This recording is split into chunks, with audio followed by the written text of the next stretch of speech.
the director of the National Native Children's Trauma Center. Um, I think I got that acronym correct, Megan. And I will let her give you an overview. She does live in Missoula, Montana. And what I really appreciate about the center is that they are focused on trauma-focused healing. And so for many of us, spring does remind us of, a time to heal where, the land regenerates and turns green and all of those beautiful things again, and the baby critters are born. And so that was kind of my lead into this amazing center that Megan oversees. So Megan, I'm going to turn it over to you, and John will guide you if anything goes awry. Great. It's great to have backup if needed. Well, thank you for having me today. We're just so glad to be here, to be asked to speak with all of you. I'm joining you from Great Falls, Montana, not the usual Missoula, Montana. Today I'm here for training. We're doing a training for the Great Falls Public Schools today. So I just happen to be in a different place than I usually am. So I hope this setup works well. The internet works well for our presentation. The National Native Children's Trauma Center is located at the University of Montana. We're within the College of Education. And like this picture, we see ourselves in between, bridging institutions with tribal communities, and we find ourselves in the middle of this juxtaposition a lot, and trying to bring knowledge from both places and bring them together to be able to bring healing. I have a Blackfeet last name by marriage, but I'm an enrolled member of the Fort Peck tribes in northeastern Montana. I grew up in Poplar, Montana. And on my mom's side of the family, I'm absentee Shawnee and have some roots in Oklahoma as well. I've been directing the trauma center for the last 10 years now. It's gone by pretty fast. We are an all grant funded center at the university, which means our funding evolves. You have a lot of different things that end at different points in time. It kind of depends on what we have going on. We have a lot of different pieces of work. A lot of those have different websites connected to them. Our main website is the www.nnctc.org, which kind of houses and establishes our work at the NNCTC. But we have a lot of other work happening as well in partnership with others, and different pieces of work. Somewhat newer to our center is the Native Child Advocacy Resource Center. And that really situates us to be able to support tribes in developing child advocacy centers or enhancing their multidisciplinary teams. And currently there are only 5 tribally accredited child advocacy centers in the nation. And so it's really wanting to help tribes develop that resource for their own communities. They're really needed. So we've been working to network tribes who are working on this together, as well as outreach to other non-Native child advocacy centers who serve Native populations and want to be able to enhance services. The National Tribal Child Welfare Center just launched this fiscal year. It used to be called the Capacity Building Center for Tribes, but now is the National Tribal Child Welfare Center. And we're a sub under University of Southern Maine, along with other partners, to provide training and technical assistance to tribal child welfare programs. Usually that's 4B and 4E funding, but I believe that the center would take requests from those who are in development of that. And then the Tribal Youth Resource Center, we partner with the Tribal Law and Policy Institute on. And any tribe that has a tribal youth program or a juvenile healing to wellness court, usually that is funded through the Office of Juvenile Justice and Delinquency Prevention under DOJ. If any tribe has those particular funding, if they submit a training or technical assistance request, if it's trauma related, they usually send that over to us to respond to. So there's a lot of different ways we're connected. We're connected to different tribes and different people. You know, some of what we do, we can take open requests from anybody. You know, we, including this presentation, right? It's, if anyone asks us to do a webinar or a training, we do our best to be able to do it. We've never had to turn anyone down. We may have to say, we may need to reschedule it for further out, but we've never said no, and we've always able to accommodate any requests that anybody has.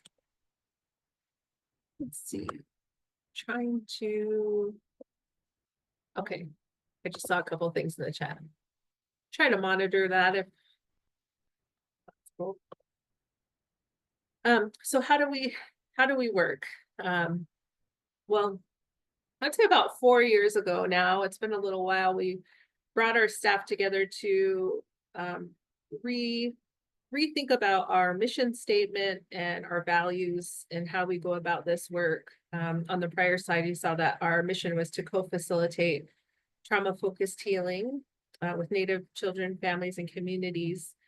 And, you know, it's even in our mission to co-facilitate, you know, we position ourselves to not be coming in with a previously established agenda with how anyone should go about anything.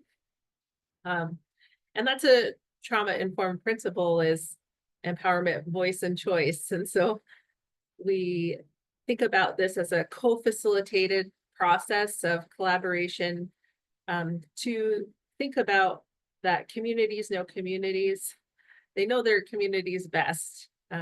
We aren't able to just come in and think that we know better or the best thing. And so we have a varying things that we offer. And one of our positionalities is that we offer a lot of things, but we're not a one-stop shop for everything. And as partners work with us, they may pick and choose what they want to utilize us for, and can utilize anyone else in the nation to be able to meet their needs, or other curricula that are out there, right? So that we're not the end all be all, but we exist as a resource for anyone to be able to utilize.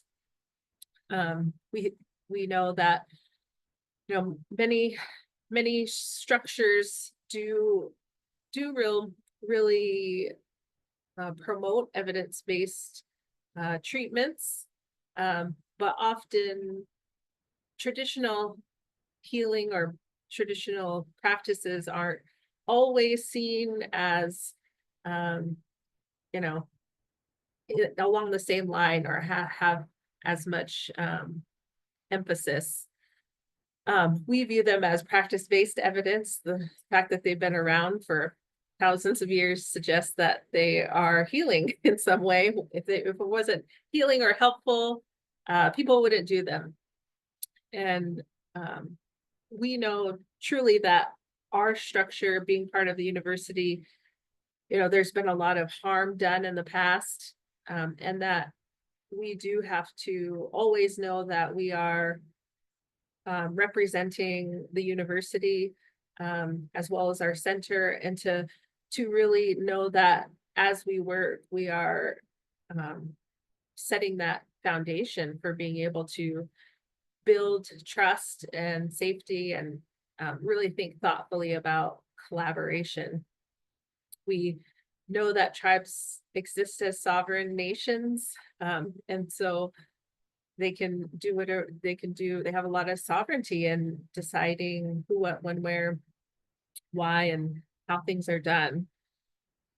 We know that, um, you know, data is owned by the tribe, and we do, if we're ever doing research, that we go through tribal IRBs, um, and go through the proper channels to be able to, um, you know, have permissions to present on anything, or publish anything, or maybe not do those things because maybe we don't have permission to.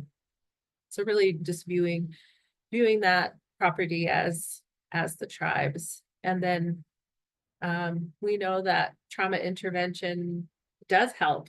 I think that's kind of what people think is, oh, there's so much trauma and it's hopeless and trauma keeps happening, and it just seems like that it's a very hard, difficult thing. But we know that people can heal from trauma.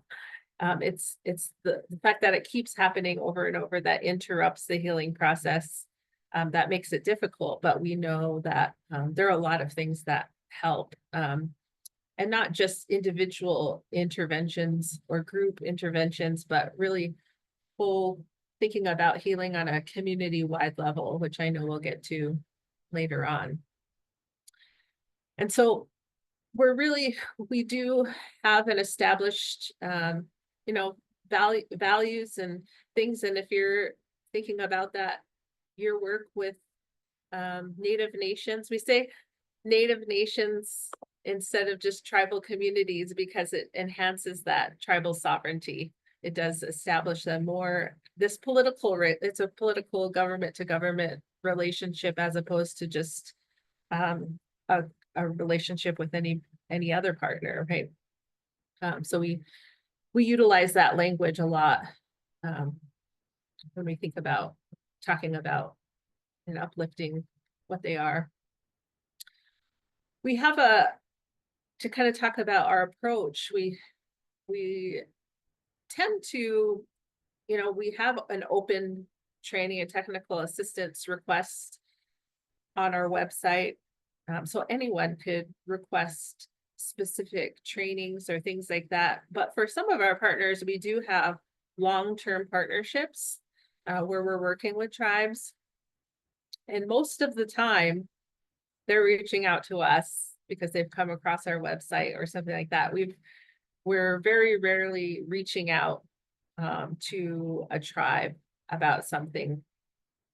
And so when these partnerships develop, we think about working with not just one program, but we think about working with tribal council so that tribal council knows what we're doing and informing them.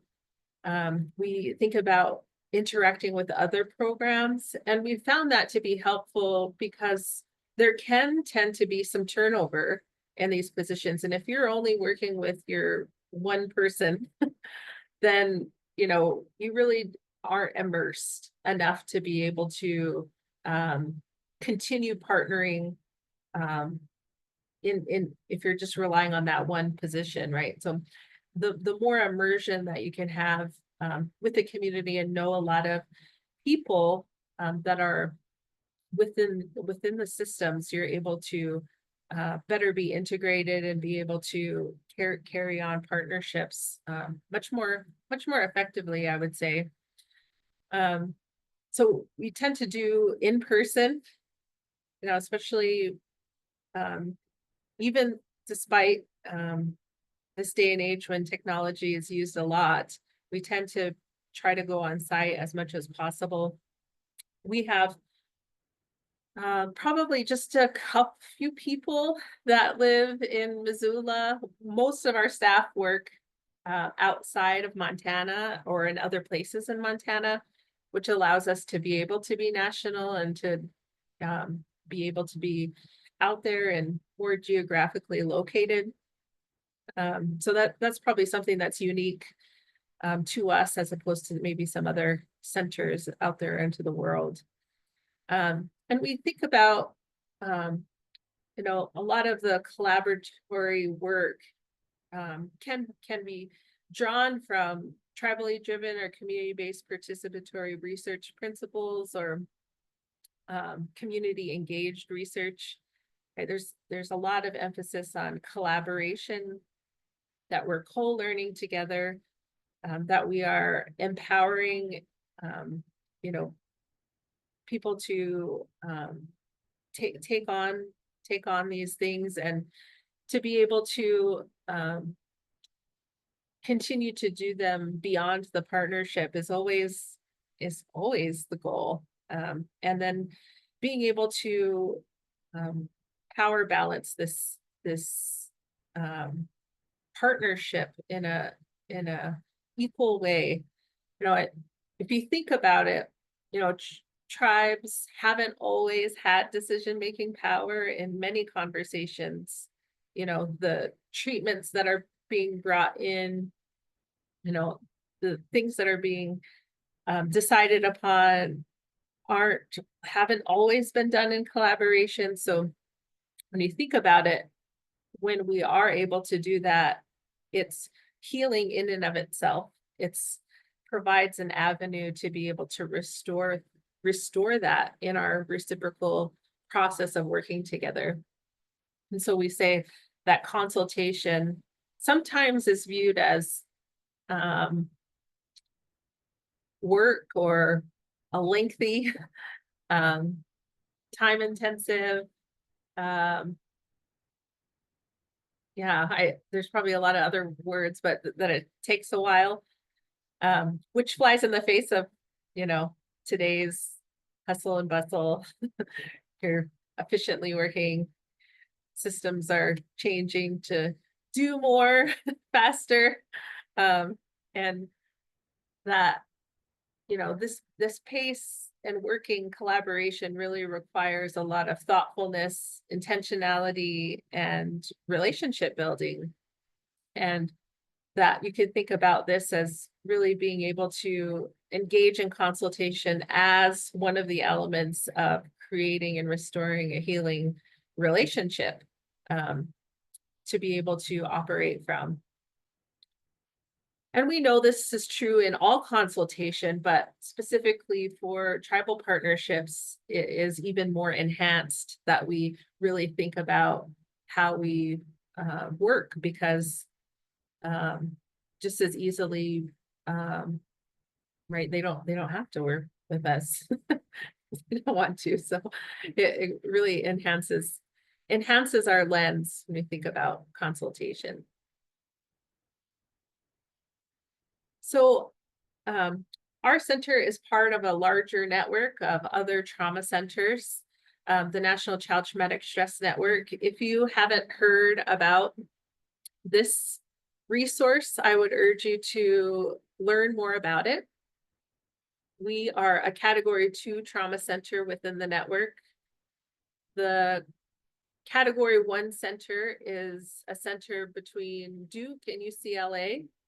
They are co-direct the national network and bring all the sites together, disseminate the best information.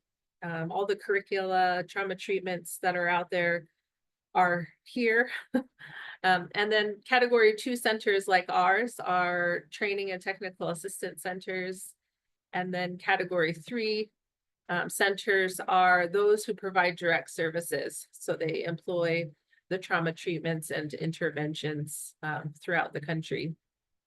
And why I bring this up is just that it's such a great resource. You could search anything you want in here, and a lot of resources will come up. There's resources by different trauma types. You can look at all the trauma treatments that are available, and there are fact sheets about them that are pretty handy to determine who the treatment's for, age groups, who they've been studied with, which populations have they been studied with, and what settings have they been implemented in trauma-informed care for various different types of systems, and just so much resources, and then resources by audience. So if you think about if you're wanting to give information directly to family and caregivers, there's resources for that, geared specifically to them or for youth themselves. If you just click on there, it'll populate a bunch of resources that have been developed. So it's just a wealth of information. A lot of the trainings and that we have provided have been developed within the network, and we have made it more relevant for American Indian populations in particular. So a lot of the things that we have training in have come from the network. Just a great resource.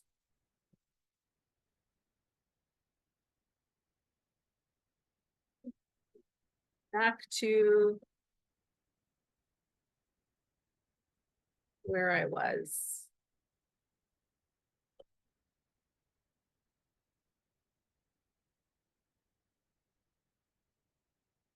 So as I said before, we have some long-term partnerships, and then we do one-time trainings and consultations. Sometimes those turn into long-term partnerships. And so we do a mix of both.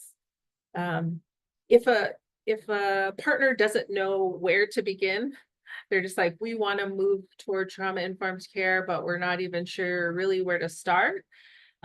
We would do a trauma-informed organizational assessment. And sometimes, depending on the entity, there are different ones geared for different settings. We might use a different one that more fits with their organization. And we would do those either in person focus group style, virtually focus group style, or through Qualtrics or online survey. And if sometimes we do both, but we compile all that information, and then we develop a report of recommendations. So based on this organizational assessment, these are recommendations for all the things that you could do, and then collaboratively develop an action plan. So from all of this, where do you all want to prioritize and start? And, then they build that out, and we become a part of that as much or as little as needed, because this plan really is theirs and not ours. And so that's kind of a way that we've worked. I'll stop. Someone said we conducted student focus group sessions. As part of this, we have done sessions with youth and those who are utilizing the service as part of the focus group process. Sometimes that isn't always available, but it is something we have done. It does help, right? Because at the end of the day, who could tell you whether you're trauma informed, right? Those receiving services, right?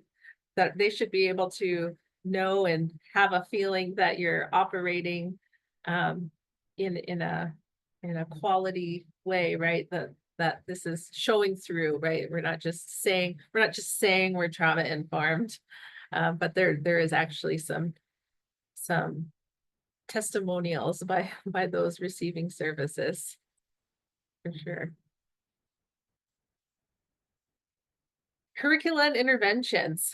Unlike other trauma centers within the network, one way that we're a little bit different is that we have focused on more universal interventions and curricula that don't rely upon a mental health professional.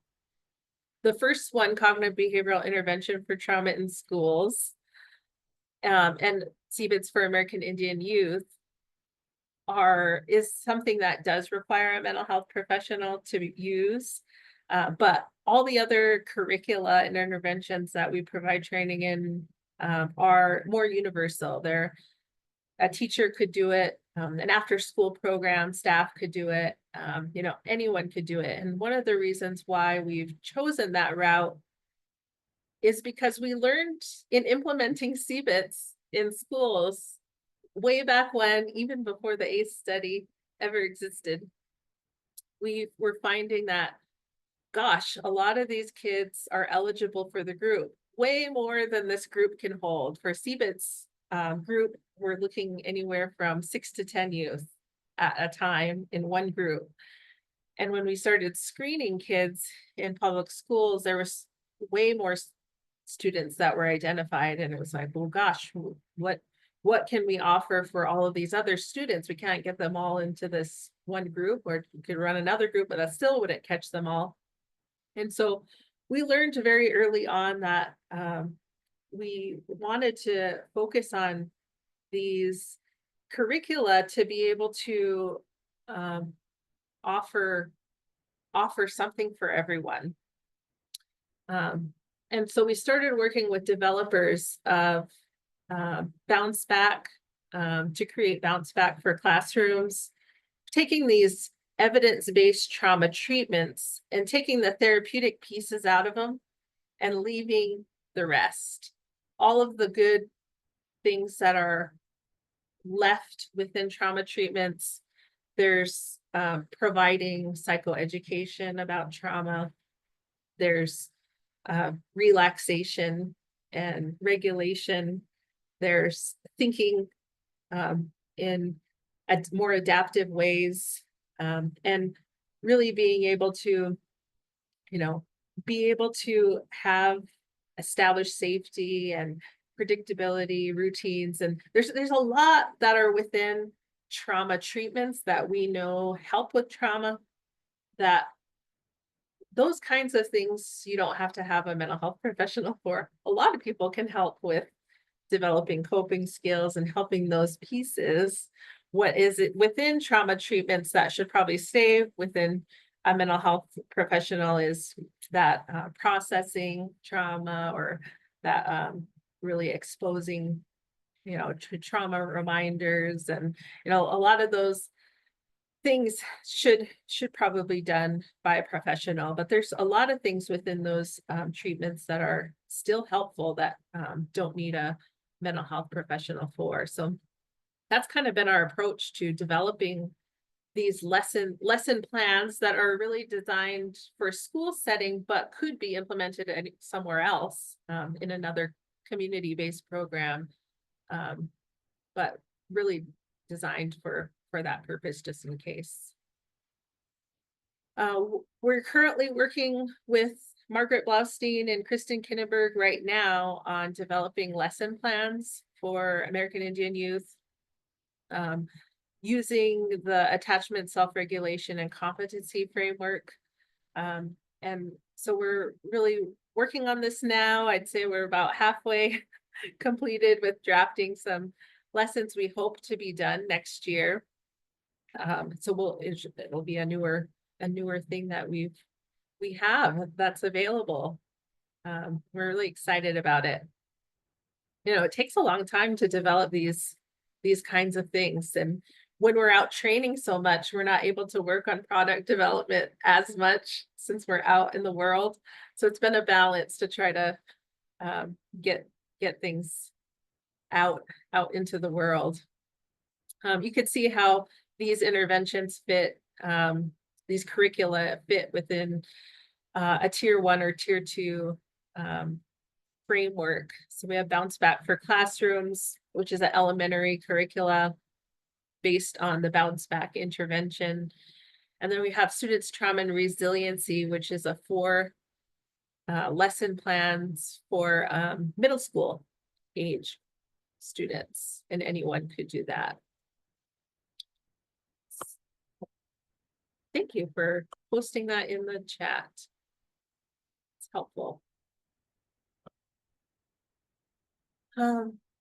So have you ever encountered a practice or intervention that was supposed to be trauma-informed or healing, not be implemented in a trauma-informed or healing way? Some people say, yeah. Can you give an example?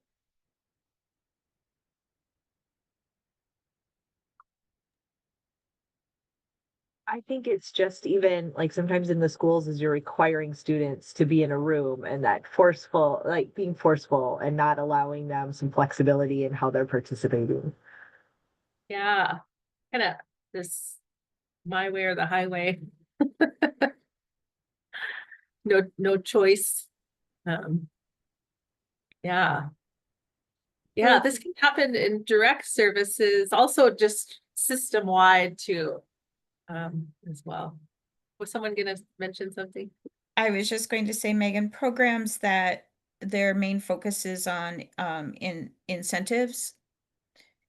And Oh, so I can't, if I'm the kiddo with a lot of trauma in my life, I'm probably never going to reach the point where I can earn the incentive.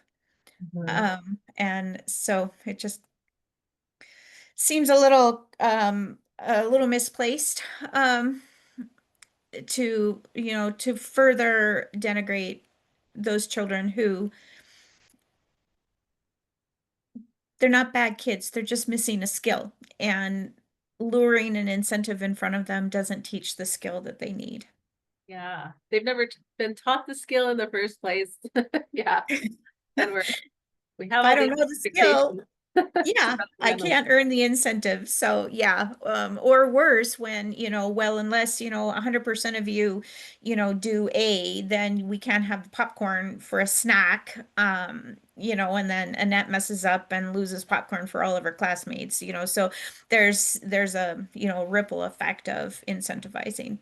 Yeah, yeah, yeah. There we see examples of this quite a bit. And there's really two parts of implementing a trauma informed approach. It's certainly interventions and curricula and practices that are meant to be trauma informed, but how they're implemented is the other piece. The embodying of this approach is also something that's needed to be able to use a trauma lens, as they call it, to be able to see and perceive situations with this information in mind, to be able to come from this approach, to be able to implement it. Because sometimes things that were um, developed were developed to be healing, but if they're not implemented in that way, it can cause harm. Dominic's asking, you know, um, direct work or institution, I'd say institutionally as well. We've seen, uh, you know, a trauma screening instrument, is going to be mandated. And there was an organization that mandated it, yeah, and didn't provide a lot of training to the people who would be asking the questions. And when they started to do this, some of the people who were doing the screening really, just check box, run through it, not just getting it done, right? For the sake of efficiency, have to do this extra thing now, right? So their attitude about it is like, this is being put on me, something I have to do, right? And then when they're interacting with people, then it's not done in a empathetic way. And actually, you may not even get anyone who's really truthfully disclosing to you because of the way that, you're interacting with them. So you could see how it's kind of twofold: institution, but then also then impacts work with as you provide direct services. So it's all of it really, thinking about all this. And I'll say, um, too, you know, one of our greatest challenge that we all face, and I lump us together here because I say, all tribes are um, bombarded with everybody, all of us trying to work with them. And they're trying to do their work then everyone else is trying to work with them. You know, it's very little time. We saw this enhanced during the pandemic, but it has persisted even throughout. It was even more enhanced during that time. And it really allowed us to reflect on, gosh, how can a system in crisis mode really try to work toward this approach? So we've really been trying to help people go back to stabilization and safety.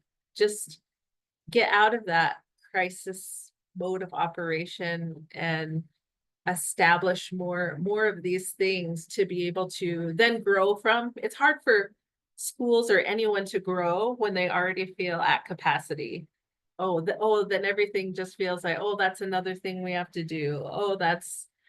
It's just feels like a pile on, as opposed to we're growing together in this new way that we want to be growing, right? It really sets up a foundation for being able to start from. And I see a lot of head shaking, so I see you kind of resonate with this. And so we really think about this trauma lens on a really broader level. People talk about it's changing from what's wrong with you to what's happened to you. But we think about this on a parent or caregiver, family, and then community. It's like, not what's wrong with this community. How come they operate in crisis mode? What's wrong with this community? How come there's so many problems, right? It's what's happened to this community for it to be this way right now, right? It's really viewing these things in context of what has happened, and what has continued to happen, and what are the strengths, not just what's wrong with or what's happened, but what's right and what's going good, and where has growth taken place. And it's really being able to utilize this lens in your work as well. And we see that oftentimes when people are getting angry, upset, frustrated, there tends to be a really good reason for it underlying that. Sometimes I tell this story about how I was in a community that wasn't my own, and I was going to tailor some information as I found some information online. I was really proud of my slide. I did some work to really show that I looked up a lot of information about the community. I went into this community to present. I got to the slide that I was well proud of. And this lady in the audience, she stood up. She said, "What are you doing in this? Where'd you get that information? Did you go through our tribal IRB to get that information?" Right? Really pretty angry in front of everybody. And I was like, whoa, she doesn't know that I just got it offline and just the internet. But because I have this lens on, I say, what's happening here? And when I answered that, it was, oh, she's trying to protect her community. This is all from a place of protection. Yes, the anger is directed at me, but it's not just about me. It's about protecting the community and intellectual information, right? And because I have this lens on, I'm able to say, thank you so much. I wish there was a person like you in every community to be thoughtfully thinking about protecting the community and the community's information, right? It allowed us to come together and connect, as opposed to me being defensive. Oh, this is on the internet, right?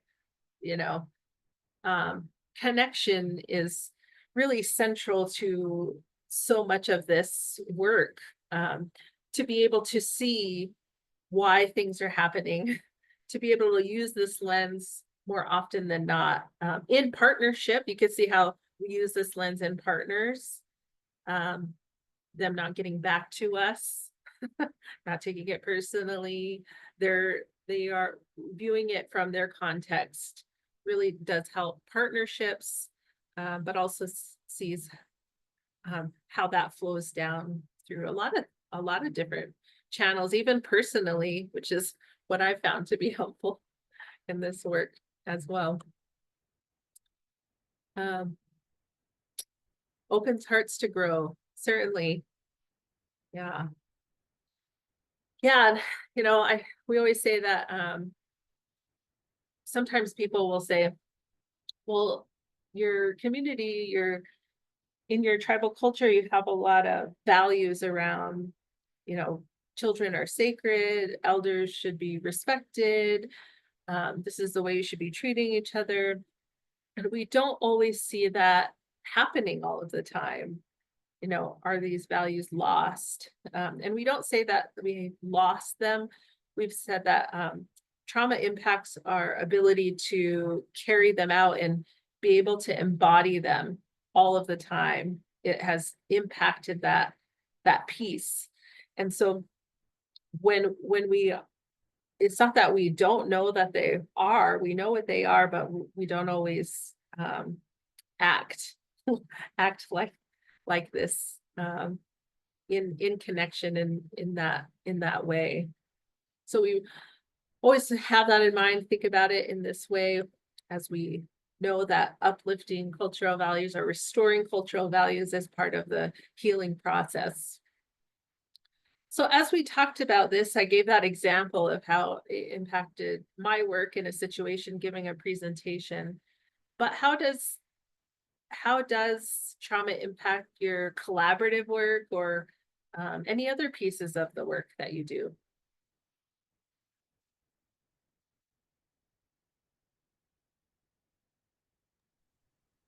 I would say, I think for the work I'm trying, and we're just kind of starting out really trying to build these connections and relationships, but I think it impacts being able to even get people to the table, right? We can't do better to represent their voice when we don't see it, but then how do we get to that point? Yeah, yeah. And even from the get-go, it's like, why should we even get excited about a new thing? New things are always happening. And why,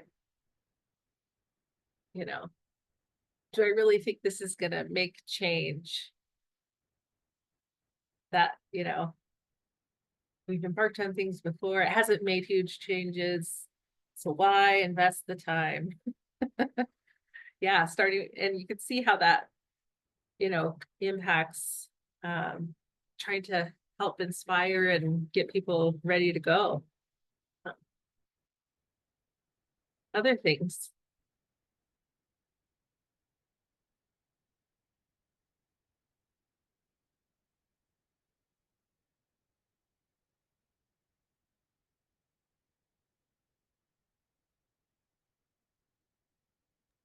I'm only quiet because the list is so long. From Yeah. the main goals and targets we look for in any program, trauma can be a factor, often is in education, in the attainment of those goals or targets when you disaggregate data and you're working with communities that higher levels of adverse childhood experiences, et cetera. That stuff feeds into it that way. I think there's different ways to look at trauma. One is as a way to explain patterns, and it could be patterns in numbers you're looking at. It could be patterns in behavior. I think we have enough evidence now to talk about trauma in terms of neuroscience too. And I'm really into that stuff. And most of the things we design are designed for some standard neurological setup that probably, statistically no one actually has, and you're just a little bit close to it or further away than what it's designed to do, and it kind of relates to old principles of teaching and, which kids are you actually teaching to in the classroom? This one over here, but not this one over here because they're way different. So, I think that relates to the interventions you kind of talked about too, in terms of, everyone, there's a dignity to everyone's brain and neurology. And it's more about how can we offer these experiences that validate your identity, who you are, and teach you in ways that are truly meaningful and acceptable to you, healing, um, and set you on a course to really that sort of human fulfillment, that kind of thing. So a lot of our approaches, I'll just sum it up. My main point, a lot of our approaches are kind of aimed at this certain student, and not really designed for the diversity of kids, including kids who are wired a little bit differently because their brain and their body and their spinal cord and their brain stem have all adapted to survive like they're supposed to, you know. So even at that practice level and that really primitive teacher student encounter moment, it's still the heart of education, and in that moment it's still, here I am wired this way, you're wired this way, and we try to connect, you know. So Yeah, there you go. I hope some of that makes sense. it I don't know, does. I'm trying to get at something, and sometimes I get there and sometimes I just kind of walk around it and hope other people can see it. I could see it. I could totally see it. I even All right, visualized thank you. it. I visualize those neurons firing and everything. Definitely. But you're exactly right. And we utilize what we know individually, and we can apply it to the whole school as a whole, and the whole organization as a whole, in terms of this school is just surviving sometimes. And it's like, okay, well, it's not doing all those prefrontal activities, innovating, thinking about quality improvement. Is what we're doing working? What is success? what are we trying to do here? Long-term planning, right? People are just like, I'm just trying to get through the school year. not looking ahead, right? All those things, all those executive functionings are out organizationally, as a whole and individually. So a lot of those concepts, when you think about it as a whole, really can help you with partnerships, really helping think about where they're at, where are we at, how can we, be able to be more effective and grow. Let's see. I know I'm getting towards the end of my time. I'm just sad to say we only have about a minute left. Yeah. I think we could all stay with Dr. Rides at the door longer. So Megan, I will let you synthesize Yeah. and wrap us Happy up. to wrapping it up. I'll wrap it up on a positive note, and that's the other side of the ACEs pyramid. If you haven't been exposed to it, it's a good healing way to look at what we're trying to do here instead of just the bad stuff. But thank you for having me, and thank you for all that you do. I'd be happy to connect individually, offline. You know where we are now. Happy to do that anytime. Thank you. Megan, thank you for joining us. This was great, and I really appreciate this idea of operating from a trauma-informed lens. Your slide about what is wrong with you versus what have you experienced really resonated with me. And I think a lot of times in special education, we operate from two lenses, right? Is it won't do or can't do? And a lot of times, as teachers, we're primed to think it's a can't do because our job is to make sure you can do it. But, so operating from this trauma-informed space is really important to be thinking about, what people bring to the table and what students actually show up with their histories. And like Tom said, how they're wired to interact based on that history. So really thank you for joining us. I want to point out to everyone, this has been recorded. I've got Megan's slides uploaded to the SIG Network event calendar, so you'll be able to get all the links and resources there already now. So again, thank you. I want to wish everyone a great afternoon, and I look forward to seeing you all in the future. Thank you all. Thanks, John. Thanks, Megan. Good day.